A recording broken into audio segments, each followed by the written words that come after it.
Ka-airsoft, Good day mga kabigman. Hello! Good evening po mga ka-airsoft, no? Episode 105 tayo ngayon ng ating kwentuhan session tanungan portion, no? Dito sa kwentuhan session tanungan portion mga ka-airsoft, dito nagaganap yung mga literal na everyday na kwento na tinatanong sa atin ng ating mga ka-airsoft. Okay? Dito, sinama ko na rin si Shane tsaka si Luke para hindi lang ako yung naririnig nyo ng info, no? Para maipakita ko rin sa inyo na kami mismo ina-apply namin yung mga pang-araw-araw na ginagawa natin sa airsoft, no? Kaya ngayon, itanong mo kay Bigman. Pag meron ka tanong, tara rito. Sasagutin namin yan. Sasagutin namin ng dire-diretso, sasagutin namin ng kumpleto at detalyado. Okay? So, meron tayong tanong rito. Question number 1. Okay? Bigman, nandito na. Bigman, totoo ba na nagiging sirain ang unit na may rapid fire? Ano masasabi mo ron, Shane? Yun, doon sa tanong na yun, nagiging sirain nga ba talaga? Hindi, ako muna ha. Kaya ako kasi talagang sinasabi na, oo, nagiging sirain yung may rapid fire. Kasi mga ka-airsoft, lifetime warranty po kami. Okay? Totoo, yung unit na may rapid fire, nagiging sirain. Bakit nagiging sirain? Kasi yung parts niya nato-torture kasi kahit naman sa tunay na baril yung mga pistol talagang single fire lang sila eh. Wala silang rapid. Tama 'yon, di ba? Ano ba kadalasan, Lucas, ang unit na may rapid fire? Glock 18. Glock 18, di ba? Tama naman mga ka-airsoft, no? Mostly ang unit na may rapid fire is the Glock, no? Pagdating sa Glock 18, ano yung asawa ng Glock 18? Yung asawa niya na walang rapid fire? Glock 17. Yun, kita nyo. Glock 17 yung walang rapid fire na version. Another thing na may rapid fire, Shane, ano? Glock 35. Glock 35. At ang asawa nun ay Glock 34. Kumbaga, si Glock 35 may rapid fire, si Glock 34 walang rapid fire. Meron pang isang may rapid fire eh. Ano? Kung matatandaan nyo, medyo madalang lang to eh. Glock 23. Yun. Tama. Alam ni Shane, no? Glock 23 yung isang may rapid fire. Ano yung asawa ng Glock 23, Lucas? Yung walang rapid fire. Ano? Glock ano yun? Kasing size din. Glock 19. Hindi, wala kasi siya nun. Glock 19 yung yung may rapid, yung walang rapid fire, no? Nandiyan pa ba yung bag mo? Pwede ka ba magpa-bag raid? Para makita nila kung ano yung mga unit mo. Wala na, no? Nakatabi kasi yung unit niya. Pag nakita niyo yung mga unit ni Lucas, pag minsan magbabag-grade tayo, no? Para makita nyo kung ano yung laman ng baril niya. Ay, ano yung baril na laman nung bag niya, no? Okay, question dito. Okay, ito. Bigman, gustong bumili ng mister ko ng airsoft mo. Halos nababaliw siya sa tuwing gabi bago matulog. Nanonood siya sa'yo. Halos kabisado ko na nga yung boses mo. Thank you, madam. Ang worry ko lang is yung mister ko, medyo mainitin ng ulo, especially pag nakainom. Ayan, patay mo. Yan, sa'yo. Yan. Especially pag nakainom. Okay. Nako, madam. Ito, number 1. Anong masasabi mo, Shane, dun sa mga taong nakakainom, ano dapat ang gawin nila dun sa baril nila? Dapat kasi nakatabi yun eh. Hindi, kasi yung iba naman, di naman may wasang war freak talaga sila. Okay? Pwede. Siyempre naiisip agad nila, naganga sila kasi may baril sila eh. Tama yon mga ka-airsoft, no? Meron kasi mga tao na mas tumatapang pag may baril. Uy, Naganga mo. may ano, Lamok. Ang laki ng lamok. mas tumatapang pag nagkakaroon ng baril. Merong mga tao na mas disiplinado pag nakainom, no? Sa pagkakataon na yan, madam, siguro mas maganda alamin mo yung mas kilalanin mo pa yung mister mo. I know, kilala mo na dahil matagal kayong magkasama, pero meron kasi mga tao na pag may baril, mas nagiging disiplinado. Di ba? Tama ba, Lucas, na halimbawa nakainom? Ito, tatanungin ko si Lucas, tignan natin yung laro ng utak niya. Tama ba na pag yung tao nakainom, lasing, at may baril siya, tama bang ilabas niya sa labas ng bahay? Magyabang siya, gano'n. Tama ba yun? Ha? Hindi. Pwede rin kasi maka-aksidente. Tama yun. Pwede siya maka-aksidente, pwede mapasubo, di ba? Pwedeng mangyari yan lahat di ba? O ngayon, halimbawa may baril ka, Shane. Nakainom ka. Ano yung dapat mong gawin? Dapat ba pagbabarilin mo na yung kaaway mo, gano'n? Di ba? Anong dapat, sa tingin mo, anong dapat gawin? Halimbawa, nakainom ka, tapos may baril ka, dapat bang ilabas mo yun? Hindi. Siyempre hindi. Tsaka hindi mo rin dapat iyabang na may baril ka. Ito mga airsoft, no? Iba kasi yung mindsetting ng lalaki, tulad ko. Iba rin yung mindsetting ng babae, tulad ni Shane. No? Pero tama naman na kung meron kang baril, huwag mong ilalabas. Di ba? Huwag kang huhugot ng tapang doon sa baril. Ayun, gano'n, no? Ngayon, madam, para lang no? Siguro mas maganda, kilalanin mo muna ng gusto yung mister mo. Huwag mong papayagan kung sa tingin mong yung baril ay magiging instrumento para mapahamak siya. No? Huwag mo papayagan ng ganon. Siguro, paano ba sabihin to? Mag-usap muna kayo habang matino siya, habang di siya nakainom, no? O gustong-gusto mo ng airsoft. Pero siguraduhin mo na pag sinaway kita, magpapasaway ka. O, di ba? Yung mga ganyan, di ba? Kaya, ayun, no? Ngayon, kung bibili tayo ng airsoft, kumbaga madam, kausapin mo, no? Kung bibili tayo ng airsoft, sisiguraduhin mo lang na hindi tayo mapapahamak diyan, parang ganoon, di ba? Okay. Okay, I just hope na nasagot ko ng maayos at kompleto yung katanungan ng ating ka-airsoft.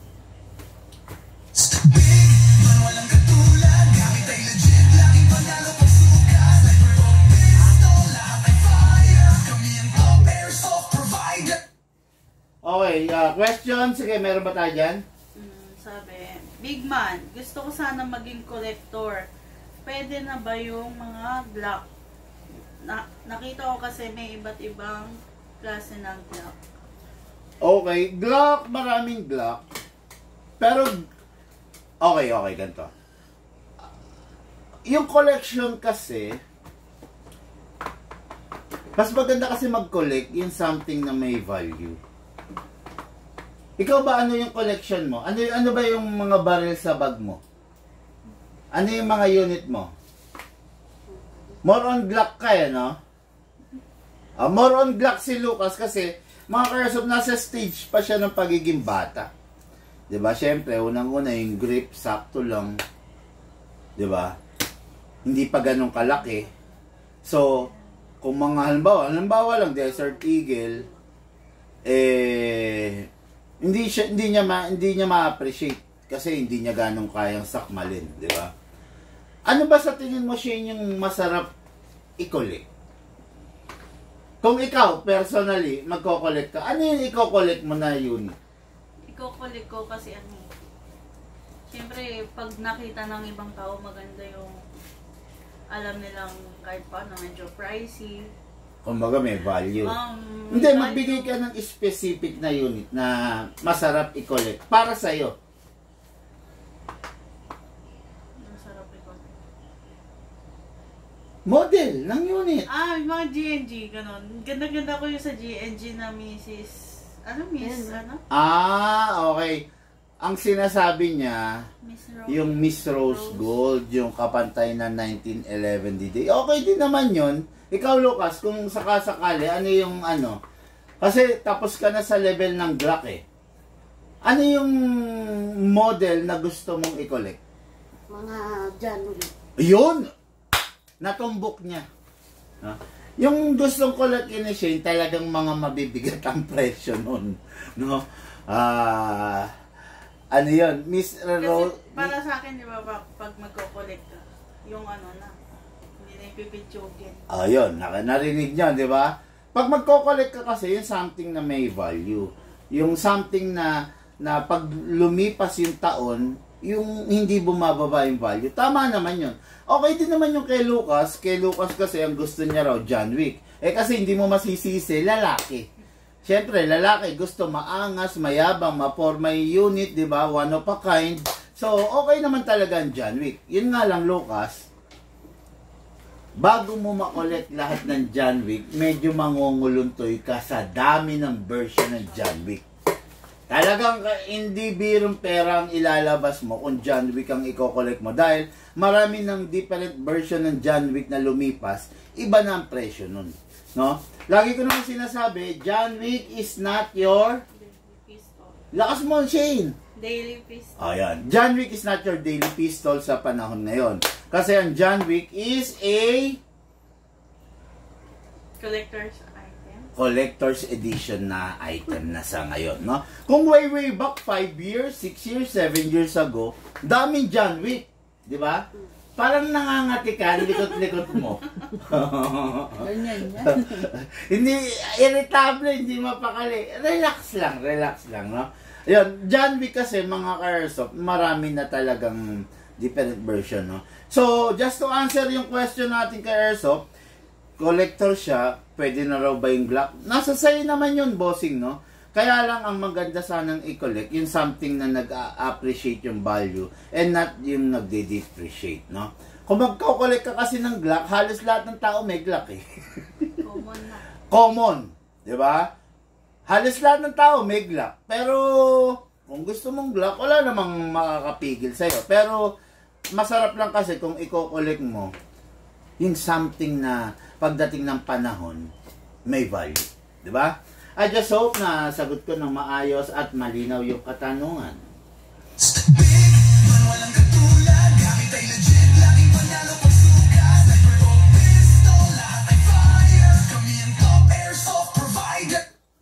Okay, question. Tama bang gamitin ang WD-40 sa airsoft natin? Hindi. Ikaw, Shane, tingin mo. Hindi. Bakit hindi tama?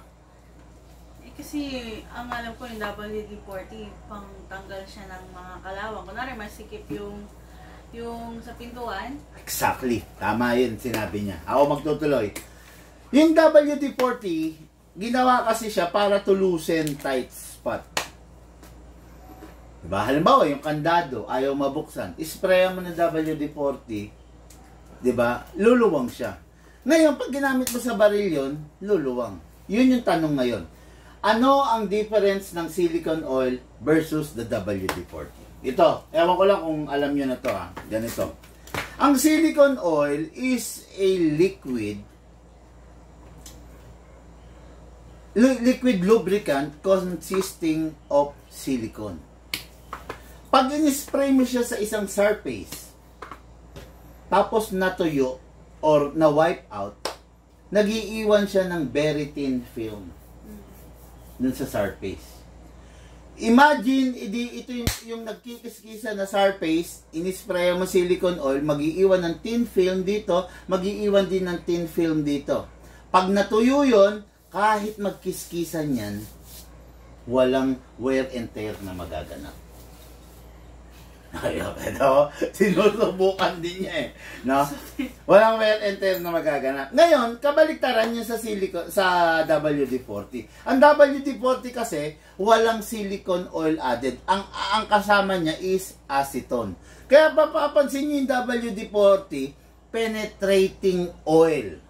Okay? Ibig sabihin, nagpe-penetrate siya sa lahat ng butas na pwede niyang pasukan para nga malusen. Di ba? Ginagamit ang WD-40. Tama yung sabi ni Shane. Sa gate, sa pintuan, sa kandadong kinalawang, sa tornilyong ayaw makalas. Di ba? Ngayon, pag ginamit mo yan sa baril mo, mainit ang WD-40. Mauubos yung bakal ng baril mo. Okay? I just hope nasagot ko ng maayos, kumpleto, detalyado yung katanungan.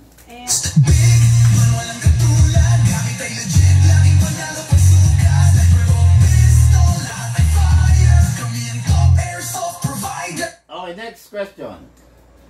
Lately may mga nagtatanong sa atin kung kailangan pa daw bang i-dismantle kapag i-lubricate. Kasi nakita ata nila yung vlog mo na nililinisan mo na. Okay. Ibabalik ko sa iyo yung tanong. Kailangan pa nga ba? Kung mag-lubricate, hindi na. Tama. Hindi na. Kasi yung pang silicone naman natin yung display siya. Ayun. That is the reason why yung silicone na ginagamit namin is spray. Para kaya niyang suotin, kaya niyang ma-sprayan yung mga kasingit-singitan. Tama ba? Pressured, di ba? Pressure, may pressure, no? Yun ang lamang ng silicone na display. Okay? Ngayon, merong silicone na binebenta, pang tunay na baril, yung pinapatak. Kalokohan yun. Huwag kayong gagamit nun. Pang tunay na baril yun. Ngayon, pag ginamit nyo yun sa airsoft nyo, so ang mangyayari, yung airsoft ninyo, mahihirapan. Mahihirapan gumalaw ang spring, mahihirapan gumalaw ang nozzle kasi masyadong makapal ang viscosity nun. Viscosity, yun yung lapot or labnaw ng isang liquid. Okay? Hindi alam ng mga ibang dealer yan. Ngayon, si Big Man, talagang i-share niya sa inyo yan para malaman nyo yung salitang viscosity. Try nyo i-research, no? Yun yung thickness or pagiging thin ng isang liquid, ng isang substance. Okay? The higher the viscosity, the higher the risk na mahirapan yung unit nyo mag-perform ng mahusay. Kung mapapansin nyo, ginagamit namin na silicone oil is yung silicone oil na malabnaw. Okay? Kaya malabnaw, kasi yung airsoft natin, para hindi mahirapan sa pag-blowback, sa yung nozzle natin, hindi mahirapan yun, di ba? Every time na pumuputok, ganun. Okay? Okay, just hope na sagot ko na maayos, kompleto, detalyado yung tanong.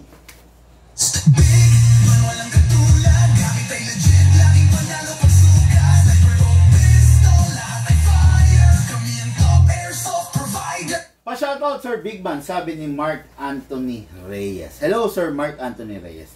May tanong ako. Ito babatuhin ko kayo ng tanong kailangan masagot ninyong dalawa Okay. Sa rifle tayo, kasi ito ang daming tanong nitong ka-airsoft no? Ilang oras dapat i-charge ang battery ng rifle? Yung maximum? 2 hours. 2 hours, no? After ng 2 hours, hindi siya napuno.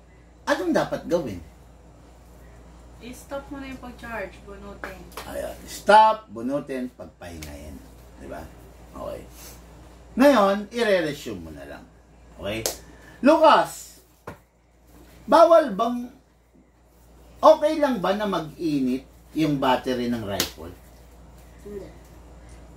Hindi. Anong nangyayari pag nag-iinit yung battery ng rifle? Pwedeng mag-overheat. Mag-overheat. Yun yung magiging cause ng pagkasira. Shane, ano yung indication na yung battery ng rifle pasira na? Number 1, syempre lumolobo na siya. Tama. Lumolobo. Bloated. Di ba? Ma'am Sally, perang ako ng battery na bloated para lang maipakita ko lang. Kinabahan na. Napapikit na eh. Diyan ka na. Yan, para lang maipakita ko kung ano itsura ng bloated sa hindi. Yan, yung mataba. Ayan, pakita mo, Lucas. Ayan. Pakita ko lang sa inyo, ha, kung ano yung itsura ng bloated sa hindi bloated, ha. Ayan, pakita mo, Ma'am Sally. Ano mo sa camera? Piga-pigain mo. Ayan. Huwag mo na piga-pigain, baka sumabog pa yan. Ayan. Itapon na to. Ayan, ito. Ayan mga karso, tignan nyo. Bloated, ayan, mapapansin nyo. Ayan, di ba? Ayan, bloated. So, indikasyon ba yan na sira na o pwede pang gamitin? Ito yung the best na battery eh. Hindi. Hindi. No? Ayan. Ibig sabihin, hindi na raw pwedeng gamitin. Dispose na. Huwag nang panghinayangan kasi ito yung mga sumasabog. No? Katitipid mo, di ba? Si Kuya John Mark, yung live poly niya, iniwan niyang 6 hours daw. Kasi daw hindi daw nag-green. So, iniwan niya 6 hours na charge. Lumobo yung battery niya. Pinakita niya sa akin. O, paano yun? Hindi niya magamit? Hindi. Nag-iipon pa siya pumili daw ulit. Okay. John Mark, kapitbahay namin yun na bumili ng rifle. Ayun, siguro. Tagal na daw kasi hindi nagamit. So, chinarge niya daw ulit. Kasi iniwan niya. Naiwan niya, 6 hours. Mga 6 hours daw. Kasabay daw ng cellphone niya, chinarge. Nag-bloated. Nag-init, tapos nag-bloated. Ayun, di ba? Hindi pwede yun, no? Mga airsoft, no? Ito. After mong maglaro ng rifle mo, tapos na, itatabi mo na, di ba? Tama ba yun na itabi mo agad? Shane?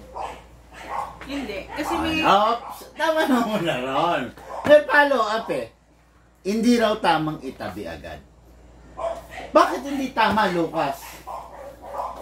Ano yung kailangan gawin bago itabi? Bunutin ng battery at charge. Bunutin yung battery. Ano pa?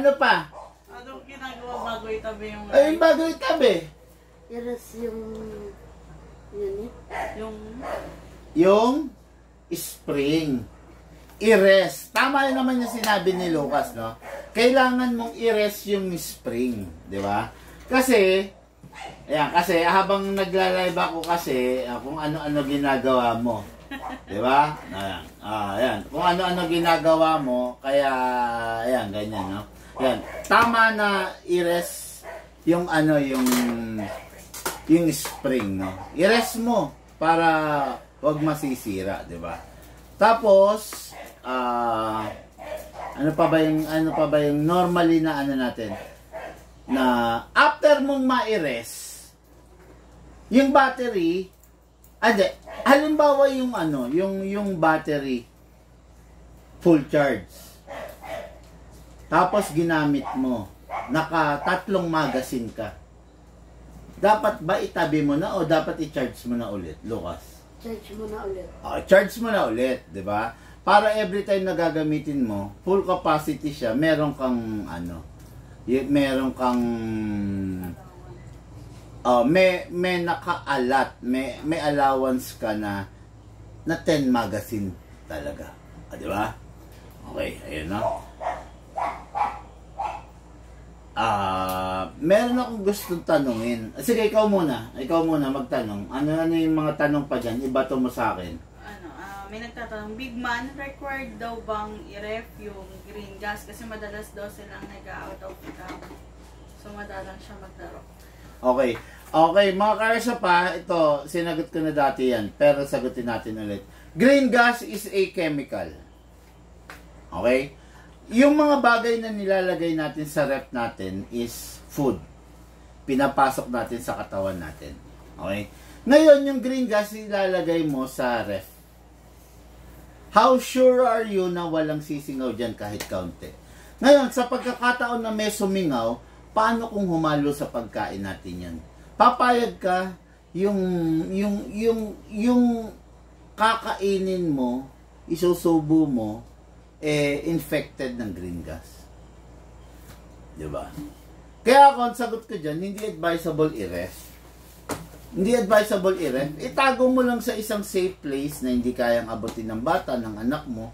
Diba? Yun nga pinapatago ko nga sa isang safe place Tapos ikaw naman i-ref mo. Safe place ba yung ref? Diba? Pag kinuha yan ng anak mo, nilaro, hinagis, sumabog pa yan, pwedeng pagsimulan ng aksidente, di ba? Kaya wag na natin gawin yung mga bagay na gano'n. Kasi hindi tayo magbe-benefit doon. Di ba? Okay. Normally, ilan ang maximum rounds ng isang high kappa? Chain. Maximum rounds, bala.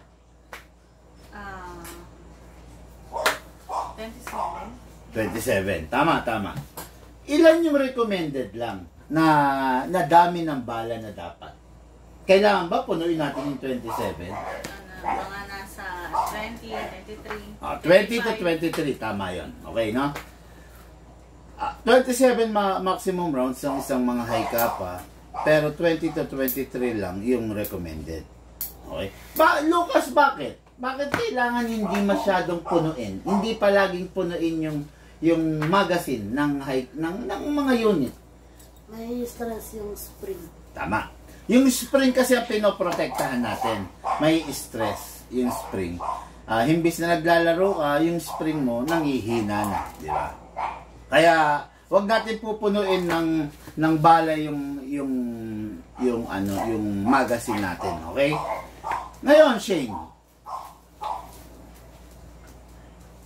pagkatapos nating maglaro ng pistol, ano yung number 1 na dapat nating gawin sa magazine?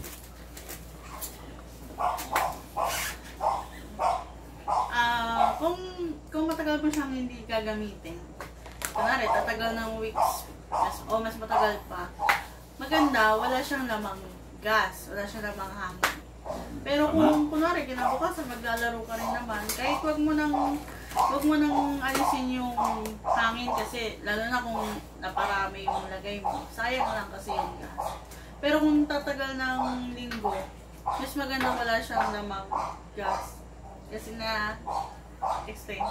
Okay. Na-stress yung mga o-ring niya. Okay, yun. Tama yung explanation ng ate mo. Dapat daw walang gas. Ano pa yung dapat wala doon, Lucas? Bala. Yun. Dapat walang bala o dapat wag magtitira ng bala? Dapat hindi magtitira ng bala. Yun. No. Dapat walang bibis na matitira, no? Kasi, ganun din Siyempre, halimbawa, tatabi mo yung unit mo 2 weeks, tapos meron nakapiga yung spring dahil sa bala. Lalakas yung spring, no? Hihina. Hihina. Akala ko lalakas Yung nag-iitap kasi, akala ko inaantok na Okay, no? Hihina. Tama naman siya, no? Hihina yung spring, no? Okay, question? Baka meron pa dyan sa online?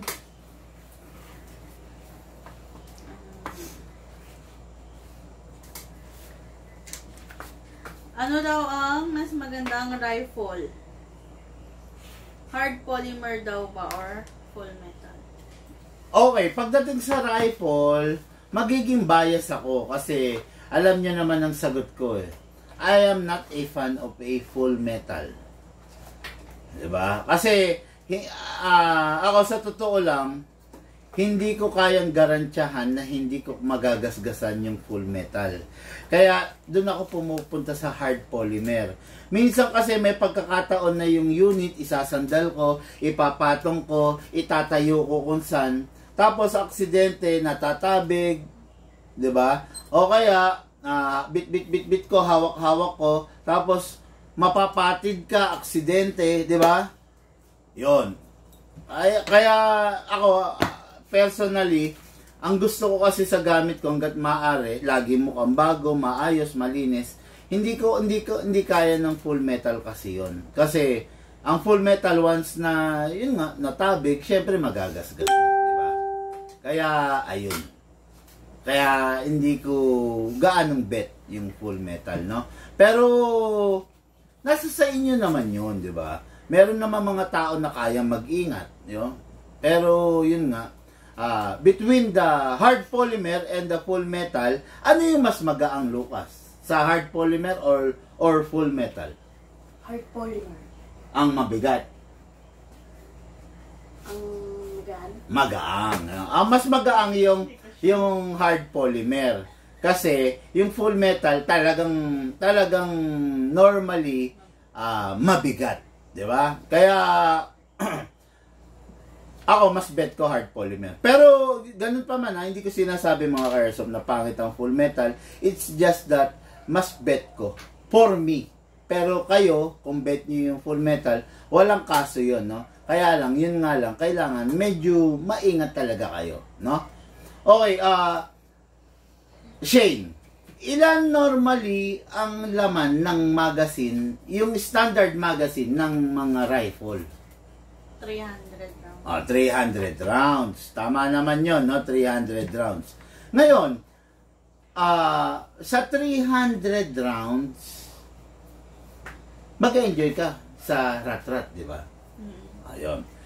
300 rounds, mag-enjoy ka sa rat-rat. Ano yung connection ng tanong na yan? Kasi, yun ang next natin na tanong.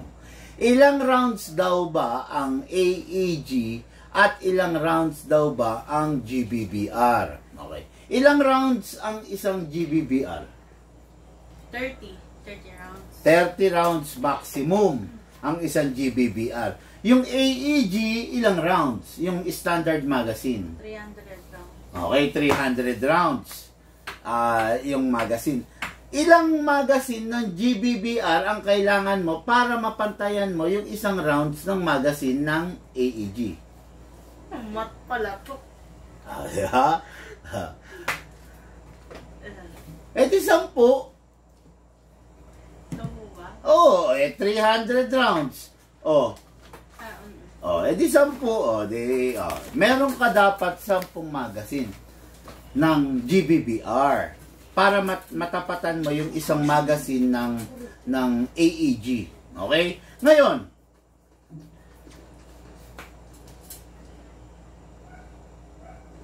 may kamahalan kasi mga ka-airsoft ang magazine ng isang GBBR compare mo sa isang AEG.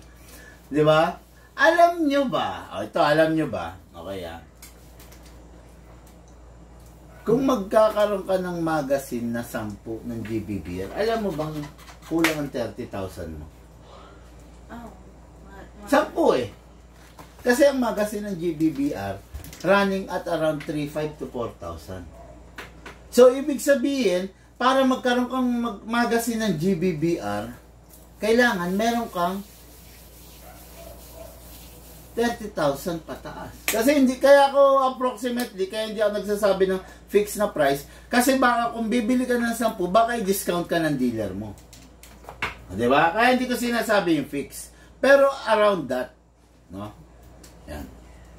Kaya, ayun lang, no?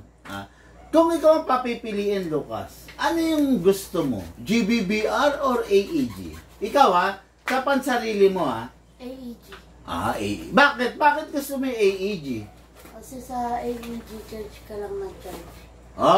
Okay. Tama nga naman. Charge ka lang ng charge. Sa GBBR, pag wala kang gas, hindi mo magagamit. Tama. Hindi mo magagamit. Halimbawa, nakatira ka sa bundok, di ba? Halimbawa, nakatira ka sa bundok o kaya malayong probinsya. Pag GBBR, hindi mo na siya magagamit kung wala kang gas.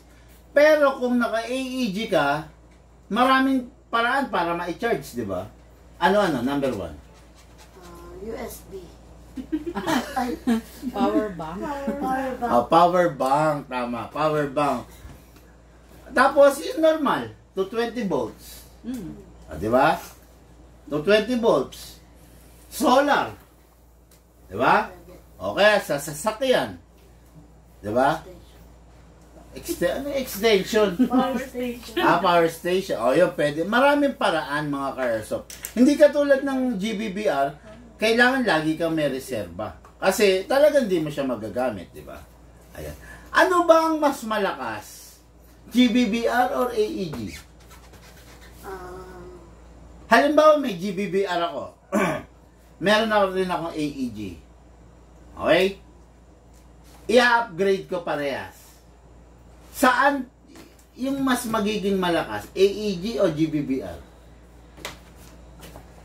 Sa tingin yung dalawa?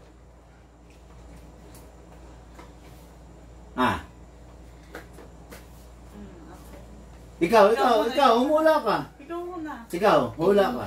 AEG ka. Ikaw. Dali! AEG din. AEG. AEG, mga airsoft kung meron dalawang unit, GBBR, AEG, i-upgrade natin parehas. Talagang outstanding AEG. Maraming things to consider sa pag-upgrade ng unit. Pero talagang titindig at titindig ang AEG versus the GBBR, no? GBBR kasi, mga airsoft, dependent siya sa lakas ng gas na ibibigay mo, 'di ba? While the AEG may spring, merong tight barrel, may piston, 'di ba? May half-up rubber, may half-up chamber. Lahat sa GBBR kasi ang i-adjust mo lang diyan is the bolt, 'di ba? Gagamit ka ng level up na bolt. Other than that, aasa ka na lang sa gas, no? I'm not saying na pangit yung GBBR. Tinanong lang kasi, pinag-compare, kaya sinagot ko lang. Okay, next question, Ching.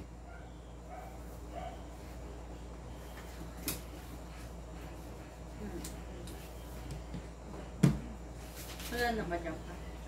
Hindi, marami rito. Baka meron dyan, syempre.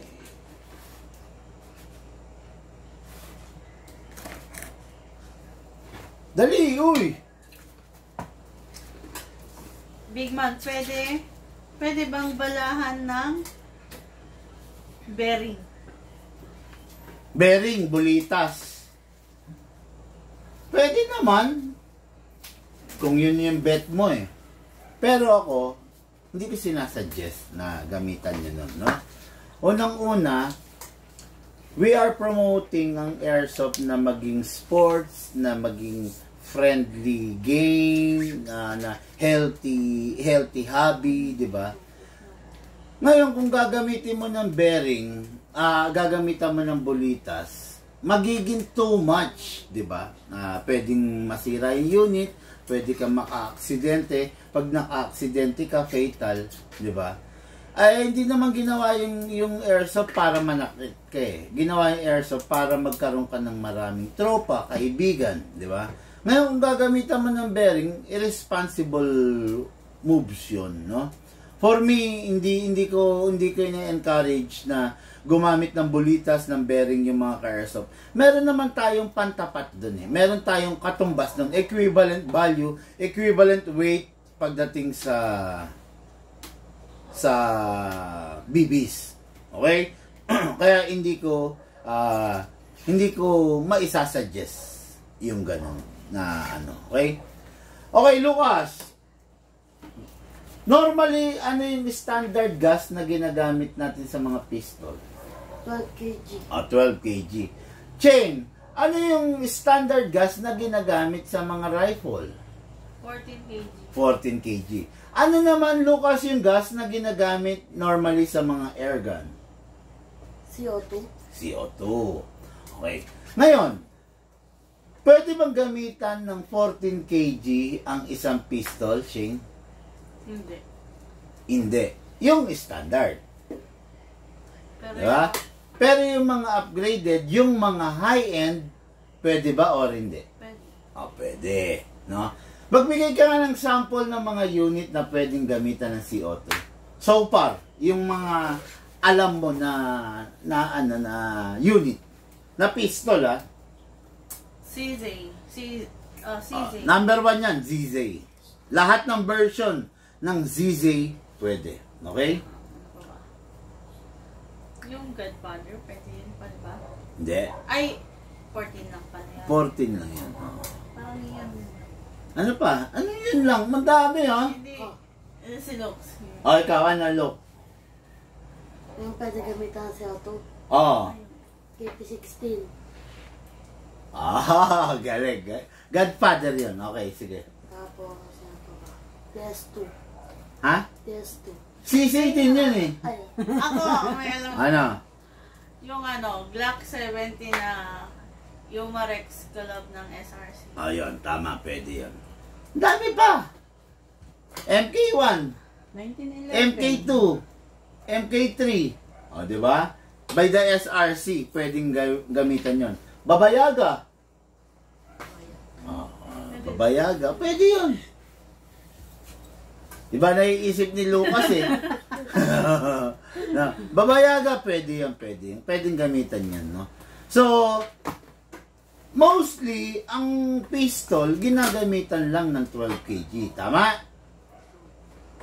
Ngayon, yung pistol ba na ginagamitan ng CO2, pwede rin gamitan ng 12 kg?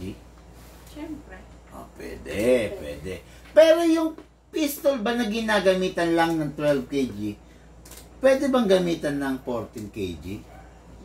Hindi. Anong mangyayari sa isang pistol na ordinary pag ginamitan mo ng 14 kg? pwedeng mabitak.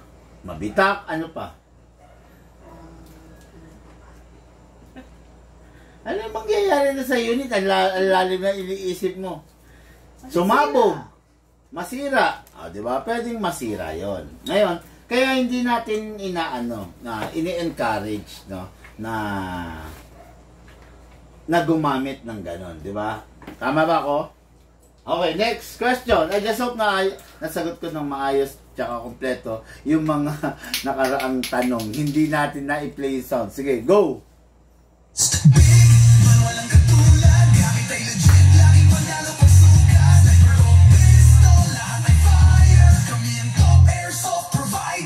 Okay, may tanong ako rito. The more ba na humahaba yung isang rifle, the more na humihina? The more na lumalakas. Ayun, the more na lumalakas.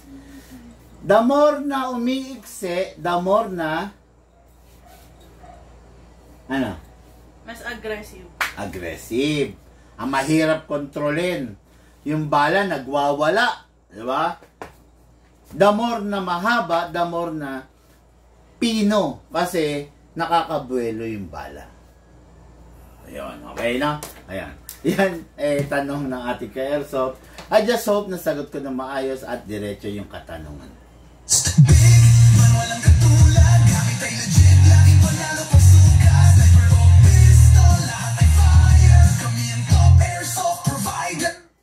Big man, pwede bang i-convert yung pistol into a rifle? Saklap.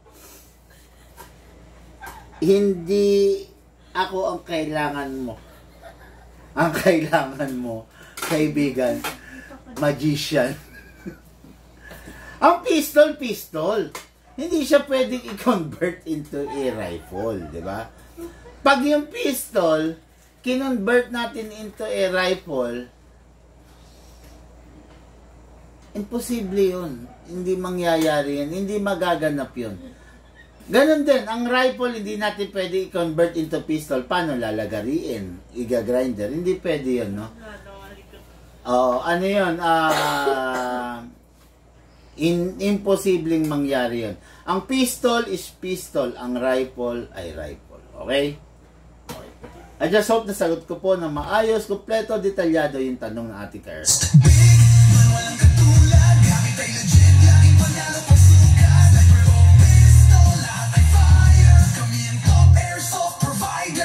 Okay. Tanong ko, anong dapat gawin pag yung item for shipping na-receive mo, Shin? Number one, syempre, check mo 360 kung okay pa yung parcel mo. Then, syempre, i-open mo siya, diba? So, dapat, kapag i-open mo siya, naka-video ka. Kasi, ano yun eh, will serve as your evidence. Evidence. Paano kapag, kunwari, may kulang dun sa order mo. Hindi man kami nagkamali, baka mamaya may tamper na nangyari. So, ayun, para evidence mo na yun lang yung na-receive mo, yun yung dumating sa'yo, baka mamaya may bali, may sira, yun, pwede mo siya maging evidence. Then, after mo siyang ma-receive na videohan mo, maganda is test fire mo agad. Kailangan ma-videohan mo yung first test fire mo ng unit mo. Then, after nun is magsisend ka ng picture na hawak mo yung unit mo at okay yung unit mo. Then, sisend mo yon lahat, yung tatlo na yon, yung video, yung unboxing test part, then yung picture, sisend mo sa amin para maklaim mo yung lifetime warranty. Okay, tama. Okay, and detalyado yan mga ka-airsoft. Lucas, meron akong tanong. Halimbawa yung unit nasira. Ano yung unang-unang dapat gawin ng customer? Tatawag. Kala ko iiyak. Tatawag. Tama, di ba? Tatawag sa atin. Tapos, anong sasabihin niya? Pagtawag niya. Siyempre, i-consult mo yung nangyari sa unit mo. Di ba? Ngayon, tatawag. Ngayon. Dapat ba na pag nasira, kumuha ka ng screwdriver at galawin mo mag-isa yung unit? Dapat ba yun? Kalasin. Kalasin mo. Naipaship mo na yan? Palalamove mo na. I-ready mo na, ha? Ayan. Dapat hindi. No? Mas maganda mga ka-airsoft, no? Pag yung unit nasira, tawagan nyo kami. Kami ang magre-repair. No? Para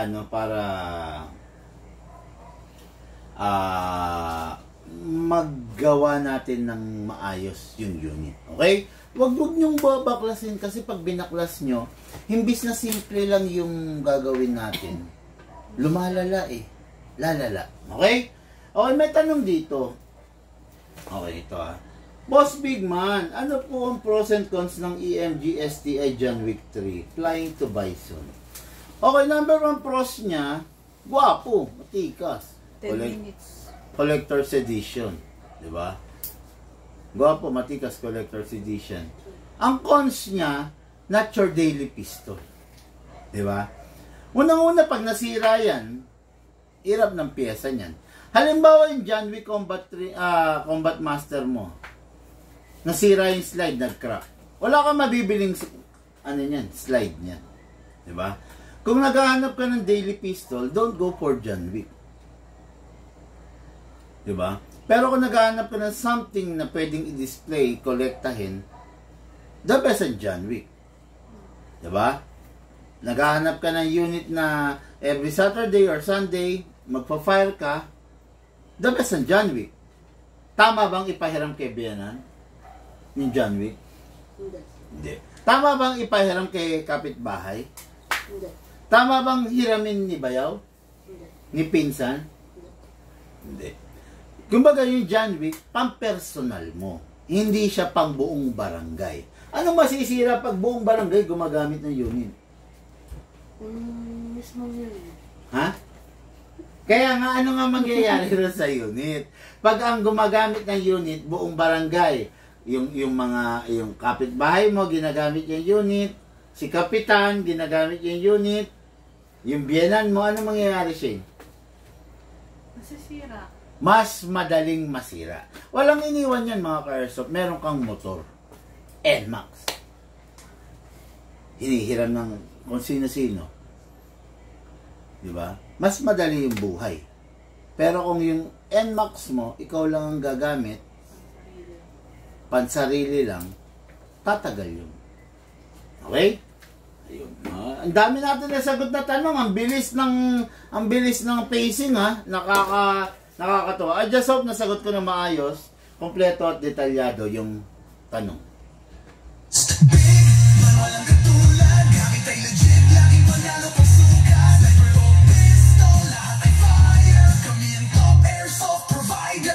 Discuss mo nga, Shane, anong pinagkaiba ng pistol over the rifle? Haba yan, matindi yan. Piga ang utak mo dyan. Sige, go. Rifle, pistol muna para hindi ka mahirapan. Sa pistol, Ano ba yung meron yung pistol? Bakit siya maganda? Ano yung wala siya na bakit mas magandang rifle? Parang ganun. Yung pros niya muna, sige. Sa pistol kasi madali mo lang siyang May conceal, may tago. Oo. Tama. Then Sa rifle kasi mahirap. mahaba. Mahaba. Mahirap siyang dalhin doon saan. Tapos sa pistol naman realistic kasi syempre may recoil siya. Sa rifle kasi sa AEG kasi walang recoil.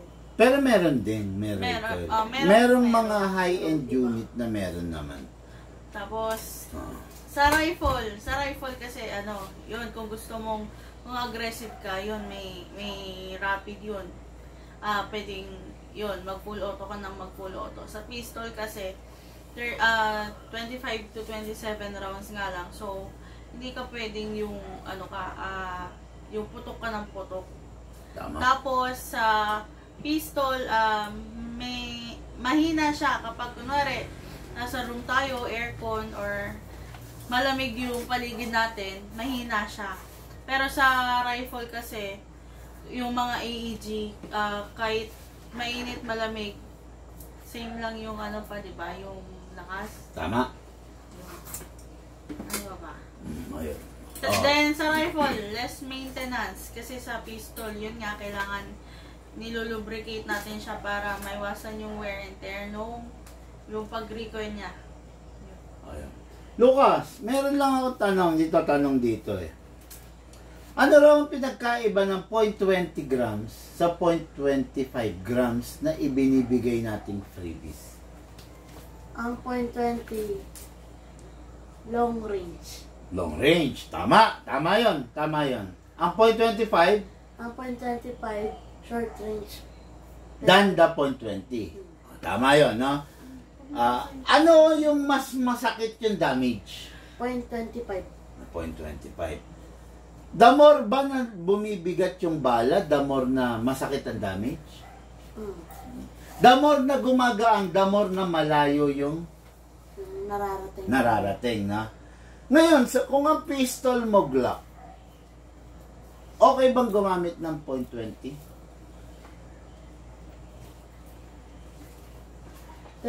Pwede. Yung 0.25, pwede rin bang gumamit yung Glock na? Pwede. Ngayon, yung Glock kasi, depende mga ka-airsoft sa brand, depende sa kargang upgrade, no? Merong mga Glock na pag talagang full upgrade na like yung mga SRC Umarex, nagre-require sila ng 0.30 grams. Paabot tong ICS. Ito. Merong mga unit na ito, hindi ko lang alam kung alam nyo. Alam nyo ba na merong mga unit na mas maganda ang performance nila by using 0.30 grams and above? Alam nyo yan, di ba? Ito? Number 1, yan, yung mga high-end. No Breach, ICS, Godfather, ayan. Mga airsoft, papakita ko lang sa inyo, no? Ayan, no? Ito. Merong note na nakalagay dito. Ayan. Yan. Yan. Merong note na nakalagay dito. Ayan ha. Okay.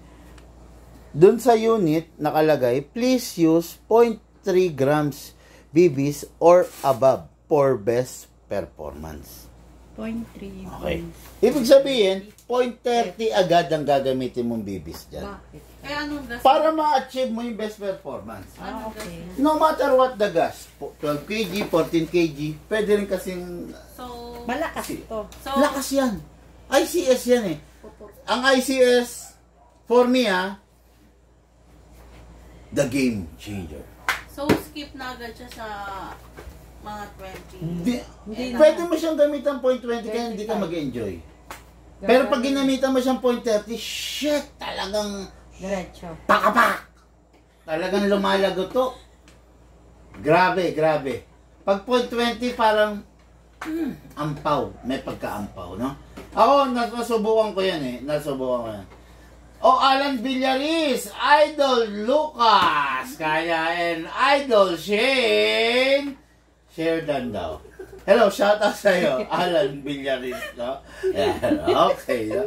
Alan Villaris, nami-miss daw ni Lucas yung cookies. Ay, yung binigay mong cookies nun, baka naman daw. Okay, no? Okay, so, nasa na tayo? Ayan, yun. Yung sa 0.20, ay, sa 0.30 grams, yun. Yung mga high-end unit, mga Caresoft, no, mostly 0.30 grams talagang nire-require nila, no. Tapos, okay, okay. Ito, magbibigay ako ng mga model ng unit. 1 minute. Sino? Sa blue. Okay lang? Okay lang yun. Okay, stop mo na siya. Magbibigay ako ng mga model ng unit. Pangalanan nyo. The Lord of all Pistol. The Lord. KJ Ward. Desert Eagle. The Desert Eagle. Okay. The Lord of all Pistol, the Desert Eagle. The Everyman's Dream. Seizing. The Shadow 2. Ayan. Yan yung mga The Game Changer.